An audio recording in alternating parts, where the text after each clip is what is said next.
I have now. I have to find my center. Okay. A sadist, a masochist, a pyromaniac, a zoophiliac, a serial killer, and a necrophiliac are having tea.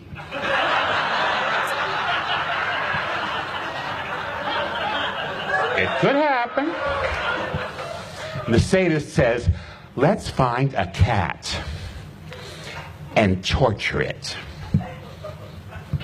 And the pyromaniac says, let's find a cat, torture it, set fire to it. And the zoophiliac says, let's find a cat, torture it, set fire to it, and fuck it. And the serial killer says, let's find a cat, torture it, set fire to it, fuck it, and kill it. And the necrophiliac says, let's find a cat, torture it, set fire to it, fuck it, kill it, and fuck it again. And the masochist says, meow. Mr. Vilanch, welcome back. Oh, thank you so much. Welcome to Queerguru too. You're not welcome back. You've never been with us before, but you've been back to P-Town many times. Oh, I come back to P-Town every summer, pretty much for Carnival. Your new show, yeah. A funny thing happened on the way to the Dick Dog. Yeah. Qu'est-ce que c'est Dick Dog? It's a spa. It's on the lower level of the boat slip. It's just you kind of go under there, and people gather late at night for special treatments. Facials are a big attraction there. So, but it's a funny thing that happened on the way to it, is it? Yeah, I never made it. So much happens on the way. Very little happens on the way back, but a lot happens on the way there. So how did a nice boy like you get started off in Lane Bryant's charmed chub club? Well, I was a nice boy with a weight problem. So Lane Bryant, markets to the forgotten woman. Right, the larger types. And when I was a kid, they decided to have a chubby kids line because there were not enough fat women, I guess, at the time. So I was a model for Charming Chubs, which was their initial stab at cornering the fat kid market. And I went from a Charming Chub to Stylish Stout. And then I became a husky and my career ended. I wonder what Lane Bryant would think how you ended up now at the Dick Dog. I don't know. First of all, Lane Bryant doesn't think about anything without weighing you first, and probably they would. I would describe. I would be in I don't think they have a huge and monstrous section. Big and tall is as far as they go. So I don't think really that I would be. I don't know. Now I just shop at camping goods stores. And, I buy a small tent, and that's my New Year's Eve costume. So why P-Town for you? Why do you keep coming back? I love it here. I mean, it's the place is unique. It's nobody has any reason to drive through. I mean, anybody who's coming here they know they're driving to the end of the world. There's nothing else beyond this, so it attracts people who really want to escape and who really want to go someplace that's like no place else. And so it's historically been a place full of iconoclasts and artists and gay people because they want to be someplace where they wouldn't be harassed. Mm-hmm. So I love that audience. The audience that comes to be a part of that is a fabulous audience. They're really smart and they are non-judgmental. They have a great time. You still love performing live? Yeah, sure. I mean, it's the ultimate. It's because you get to show off like a kid in a living room. Mm-hmm. 6 Emmys, a resume that takes several pages on Wikipedia, whatever, and many titles, including Mr. Academy Awards. But a one-man show entitled "Almost Famous." Now, was that modesty? Well, yes, exactly. It was. It was because the kind of fame that I had. I was on Hollywood Squares for 6 years. I was to the left of Whoopi, if that's possible, and so it was like, oh yeah, I know that guy. Oh yeah, that's the guy. The whatever, XO blocking, winning, and so it was like it wasn't exactly fame. It was almost fame. It was I wasn't. I mean, I knew that I was almost famous when I go someplace with Whoopi. Whoopi is famous, and so I thought, okay, I'm almost famous. I will take that. I will take that sobriquet and I will run with it. We only have 15 minutes, so we can't possibly go through a whole resume. Oh my God. But I love the fact, some of the unusual bits I didn't know about, that your first acting role, a dress manufacturer in Diana Ross's Mahogany. Well, it wasn't my first. I was a child actor. Oh, were you? I was never a child star. So I have or to we'd go- be in rehab right now So do having this conversation. we have to go back and look at Mahogany to remember you? If you wish. I mean, I was in Mahogany. I was a journalist at the time, and they cast me because I looked unusual. It was shot in Chicago, and it's a long story, but Barry Gordy wound up directing it, and so the one scene that we shot stayed in the movie. But many years later, when I first met RuPaul, he said to me, "Mahogany, 32 minutes in." And so I ran home to the VHS, and sure enough, he was right. I realized that there's the reason he's RuPaul. Really? I mean, I said, yeah, this guy's going to go places because he is truly on the money. He knows exactly what's going on. And but I mean, Mahogany is that. I think Diane made 3 movies. Oh, yeah. And she after The Wiz, she kind of said, "That's it. I'm singing, and that's it." But Mahogany was she designed the costumes with Bob Mackey's partner Ray Agee, and so that was what became the focus of the movie. Became what she was wearing, and I just had one scene, and it was kind of inconsequential. But when I tell the whole story, which takes more than 15 minutes, Okay. But Judi Dench got an Oscar nomination for less than 2 minutes. she won for 8 minutes in Shakespeare Well, in you Love. could have been nominated. I could have. I wasn't. I mean, I don't know why. Somebody else won that year. Joel Grey, I think his name was. I don't remember. But of all the people you've written jokes, and you've written jokes for many, many people, I was really surprised on the list to find Dame Elizabeth Taylor.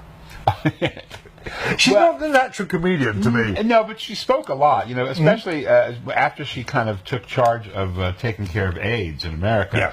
And she became the cornerstone for all of the AIDS charity work that's done. She made a lot of appearances, and she had to do a couple of, jokes here and there. I mean, it wasn't jokes. They were jokes off of her. Okay. But we worked together on a lot of shows, so it's not really fair to say I wrote for her a lot, but I worked with her a lot on those things. And Roseanne Barr's on my list. Should we talk about that now? I wrote for Roseanne, for off and on over the years. Was she a sweet woman then? She's fabulous. She's not a racist. She's just nuts. I mean, she's just crazy. I mean, she told me once that she had 43 separate personalities. Unfortunately, number 22 was not speaking to number 28 to 36, which made working very difficult because you never knew who you were talking to. I'd say, "Hello, 17, is that you?" So she's not racist. She's just she's crazy, and she's medicated, and she made some mistakes. And believe me, nobody is suffering more than she is right now. Yeah. And then I saw in Jeffrey Schwartz's biopic this year on Alan Carr, you wrote Can't Stop the Music. I wrote the first draft of Can't Stop the Music. I did.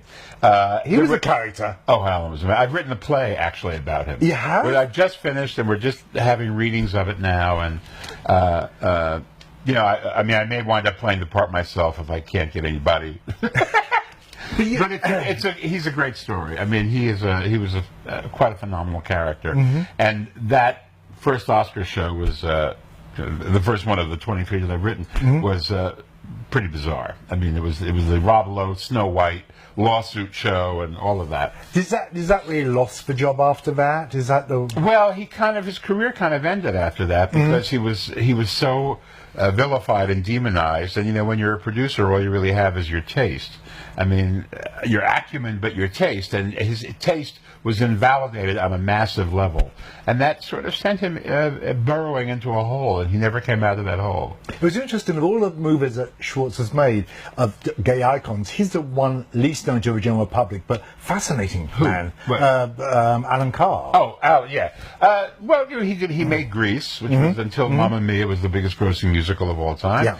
And, the highest grossing, not the biggest gross, but the highest grossing, more money.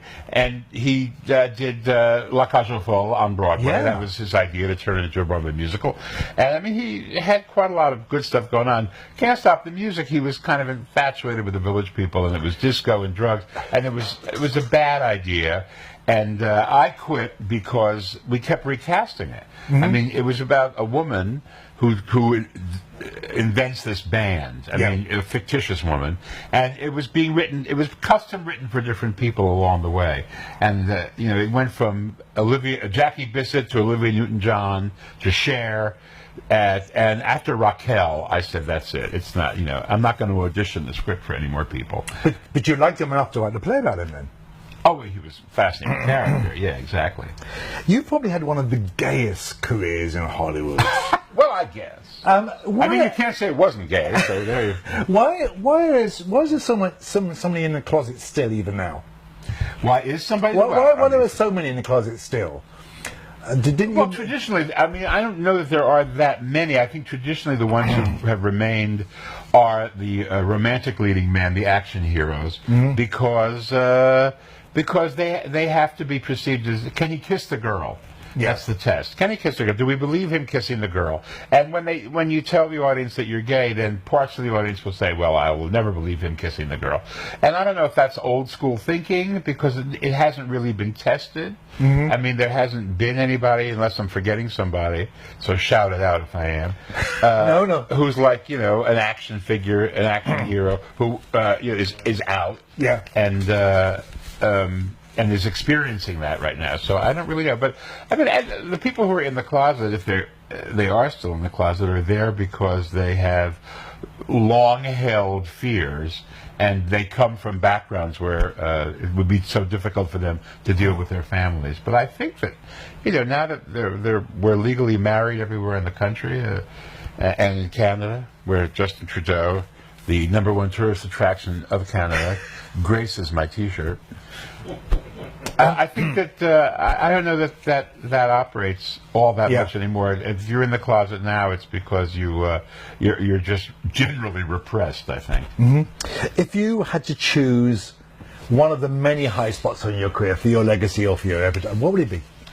Wow, I don't know. I mean, Hairspray, 2 years of ironing and dancing on Broadway, on tour of the Hollywood Squares, the Oscars, being at the ground floor of Bette Midler's career and working with her, for half a century. Goodbye, Dolly.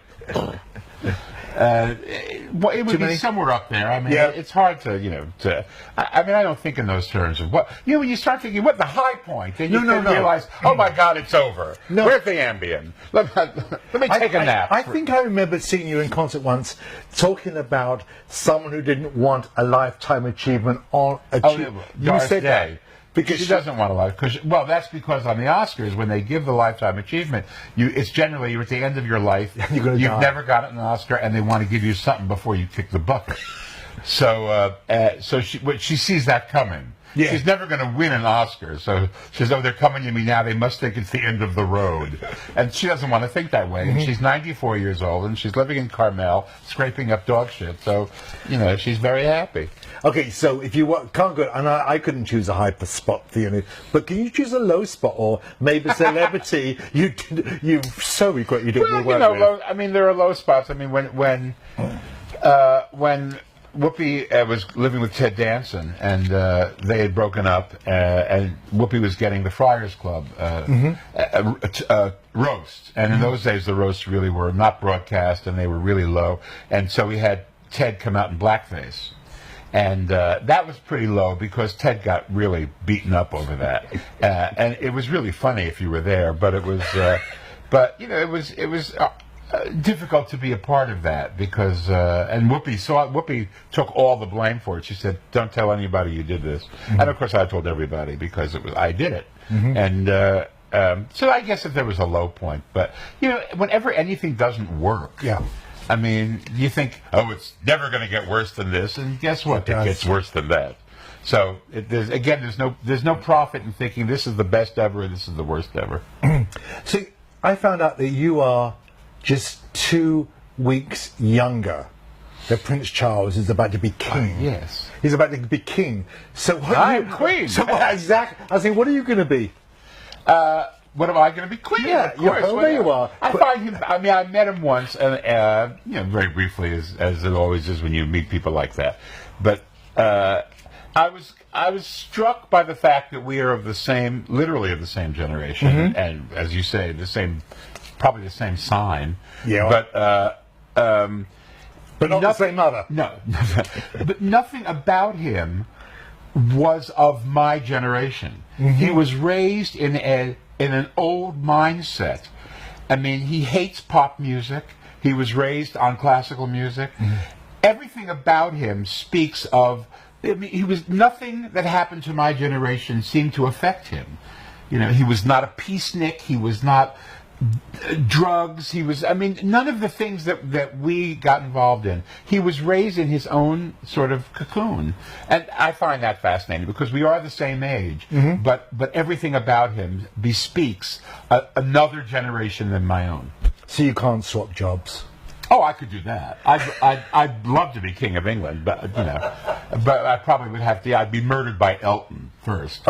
Elton wants to be, She does. So you one more night. Tallulah Bankhead, who was somebody I worked with when I was a kid, and who I hope I don't have to explain, but she was a great stage actress and very blowsy and drunk a lot. And Noel Coward, who was her buddy, and she was in London, and Noel Coward was having a little affair with the man who became the Duke of Windsor, who briefly had become king. He was Edward VIII for a minute, and then he abdicated the throne. And every time Tallulah tried to make a date with Noel Coward, he would say, "Oh no, David and I are going here, and David and I are going there." And Tallulah would say to him, "No, no matter how many times you fuck that boy, you will never be Queen of England." So, one more night tonight in P-Town. We have one more night tonight. Wow, tonight. Oh, we're plugging tonight? Oh, my God. Come on down. We're at the Crown and Anchor at 7 o'clock. And you'll be back next year? I hope. Yeah, it's always... Even if you want me the Queen or the King? I'll have some title. I know you will. Thank you for talking to us. Thank you. You're very welcome. Come on down.